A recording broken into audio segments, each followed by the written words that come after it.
বিসমিল্লাহির রহমানির রহিম। চলে আসলাম আহ্বান গল্পের দ্বিতীয় পর্বে। চলে যাই মূল গল্পে।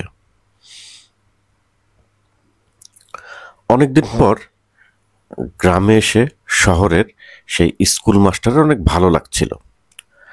বড় আমবাগানের মধ্য দিয়ে বাজারের দিকে যাওয়ার পথে এক অসহায় বৃদ্ধার সঙ্গে তার সাক্ষাৎ হয়। এই বুড়ি হচ্ছে জমির করাতের স্ত্রী। এর সাথে এই গল্পকথক স্কুল মাস্টারের সাথে এক মমতার সম্পর্ক গড়ে ওঠে। স্কুল মাস্টার তথা গল্পের কথক তখন বুড়িকে জিজ্ঞাসা করল, কোথায় যাবে? বুড়ি তখন বলল, বাজারে যাব। কে বাবা তুমি? চিনলাম না তো। কথক বলল, চিনবে না, আমি অনেক দিন গায়ে আসি না। এরপর বুড়ির পরিচয় জানতে চাইলে বুড়ি বলে, আমার তো তেনার নাম করতে নেই, করাতের কাজ করতেন। ছেলেপুলে কেউ নেই বাবা। এক নাত জামাই আছে, সে মোরে ভাত দেয় না। আমার বড্ড কষ্ট, ভাত জোটে না সব দিন। কথক বুড়িকে তার পকেট থেকে কিছু পয়সা বার করে দিয়ে ভেবেছিল ব্যাপারটা বোধহয় এখানে চুকে গেল। কিন্তু পরের দিন তিনি ঘুম থেকে যখন উঠলেন, ঘুম থেকে উঠে দেখেন যে সেই বুড়ি লাঠি ঠকঠক করতে করতে উঠোনে হাজির। কথক যে খুড়োর বাড়িতে উঠেছেন সে জাতি অনেক উচ্চবংশীয় ছিলেন। তখন তিনি বুড়িকে দেখিয়ে দিয়ে বললেন, বুড়ি হলো জমির করাতের স্ত্রী। অনেকদিন আগে সেই জমির করাতি মারা গিয়েছে। আরে বাবা, আমাকে চিনতে তোর এত কষ্ট হলো? কি করে চিনবো কাকা বাবু? তোমাকে দেখেছি সে জোয়ান বয়সে, এখন তো একেবারে বুড়ো হয়ে গেছো। আরে বাবা, তোমার মতো শহরের খাবার পেলে আমিও যুবকই থাকতুম।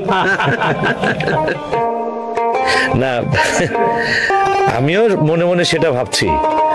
এবার গ্রামে যদি একটা ঘর বাড়ি তুলে ফেলতে পারি, তাহলে এখন থেকে নিয়মিতভাবে গ্রামে চলে আসবো আমি।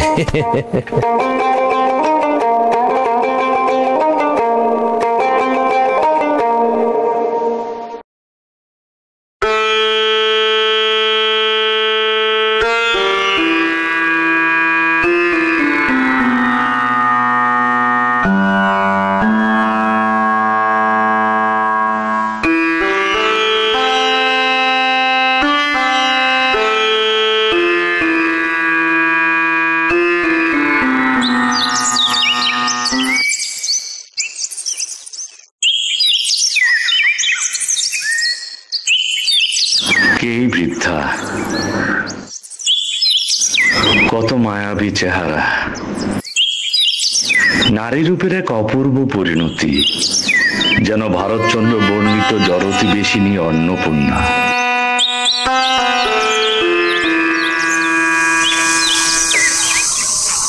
কোথায় যাবে বুড়িমা? বাজারে যাচ্ছি।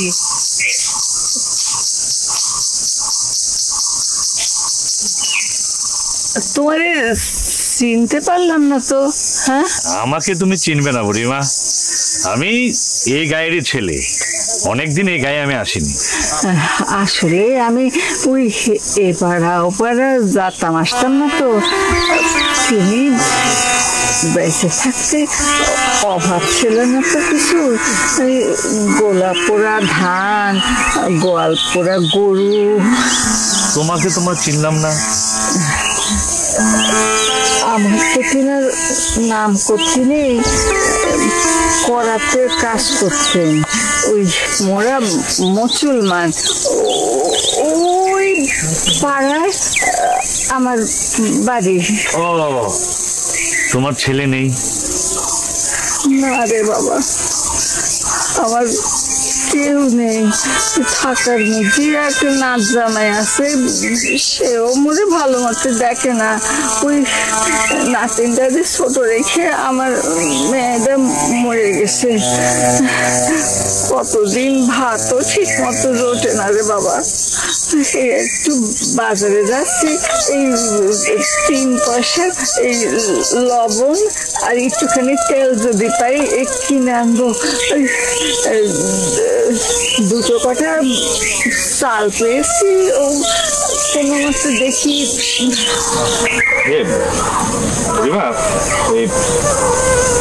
এই টাকাটা রেখে দাও। হ্যাঁ, তুমি বাজার থেকে তো চাল আর যা যা তোমার প্রয়োজন হয় তুমি কিনে নাও। আমাদের টাকা দিয়েছিস, ওই মুসলমান যেন আমাদের, আমি নামাজ পড়ে তোর জন্য আল্লাহর কাছে অনেক দোয়া করবো রে বাপ। তুই সুখে থাকবি, ভালো থাকবি বাপ, সুখে থাকবি।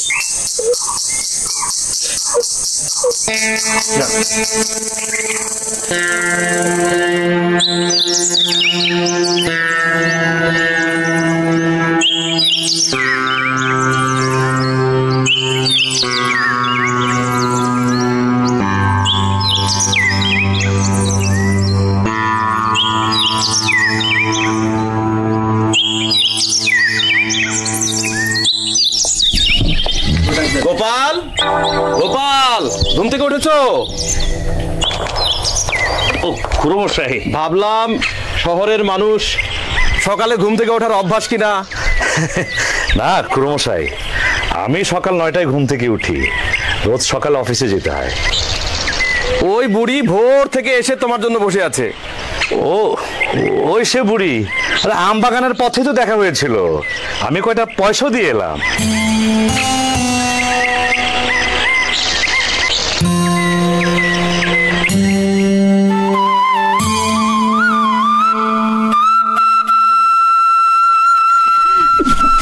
কাল 2 পয়সা পেয়ে ভাবলাম